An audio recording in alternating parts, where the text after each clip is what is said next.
Welcome to 5 and 5 from the One Stop Co-op Shop, where I discuss 5 key elements of a game in about 5 minutes. I'm Michael Kelly, and today I'm looking at Paladins of the West Kingdom, specifically its solo mode. And no disclaimer for this one, I bought it myself. When I recorded a solo playthrough of Paladins a few months back, I was kind of angry at the game and how the solo worked, and I ended up not reviewing it because I felt like I didn't have a clear picture of what I would say. But after I got to the Tome Saga expansion and played the co-op and solo of Paladins more, I think I've clarified my thoughts and I'm ready to share them. How'd it turn out? Let's get to the list.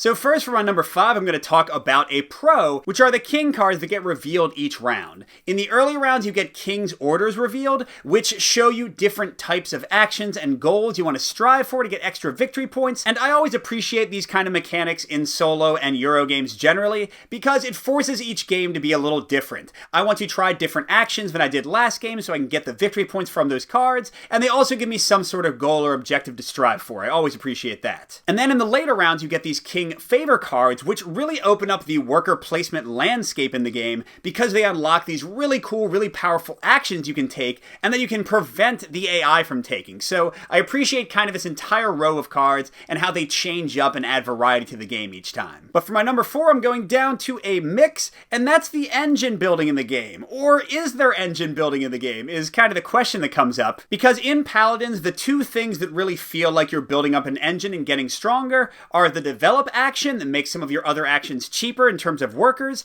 and the recruit action that gets you ongoing powers from townsfolk. And both of these do work well, and especially combined with the bonuses you can get from the actions on the right side of your board, and with those King's Favor actions that get unlocked throughout the game, you can really build into these combo-filled turns that are a blast. But that being said, the negative side of this, and the reason this is a mix for me, is because this only sort of feels like an engine builder, in that all of the actions you do become more and more expensive and require higher and higher attributes, and you can often be locked out of what you want to do, like really frequently in a frustrating way if you don't plan ahead well enough, which can overall, at least for me, make the game feel annoying and make my actions feel proscribed and required sometimes. And that kind of leads right into my number 3, which is another mix, although I think the mix might be really about me and maybe my inexperience with the game. I've only played it about 10 times, and I can tell it's one that I'll keep on getting better at the more I play. But the point I want to focus on here is that the paths to victory can feel kind of obtuse and convoluted, in that you've got all these different actions that combo together to raise your attributes up, which will unlock more actions and earn you a bunch of victory points potentially. And you've got to consider all of those and how you'll build into them,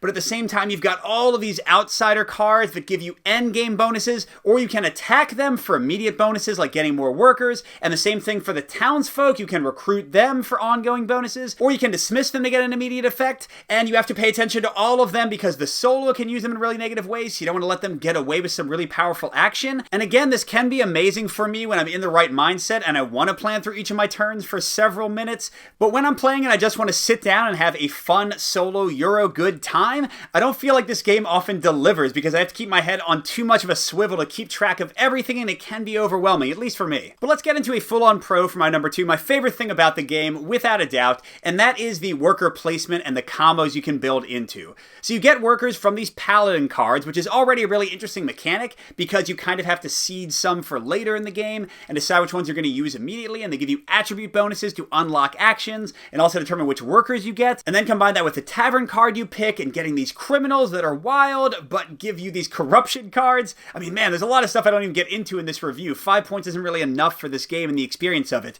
But once you get these workers and you have all these options for the actions you'll take, and then this action will earn you more workers, and that action will unlock this thing, and this one will get you money so you can do that. I really like the kind of tactical play of each turn, the puzzle you can try to solve even as you're trying to block the AI. It's a lot of fun for me and definitely my favorite thing about the game. But that takes me into my number 1, which is potentially my least favorite thing about the game, although it is a mix, I'm not going to call it a con, and that is the AI they have for the solo. So to deal with the pros of this first, the AI is very quick to resolve. You just flip over a card and it tells you which action they take. You have a lot of intersectionality with them. You can try to block them, foil their efforts. That all works really well. But the negative comes in with the swinginess of the AI. If they get a wide variety of actions and their efforts get diffused, they're going to score really low and you'll run away with the game game potentially. Whereas if they get things really focused, and again, they can clear their spaces so easily, they don't have the limitations on their actions that you do. If they can really focus in on some things, they can get these almost insurmountable scores unless you play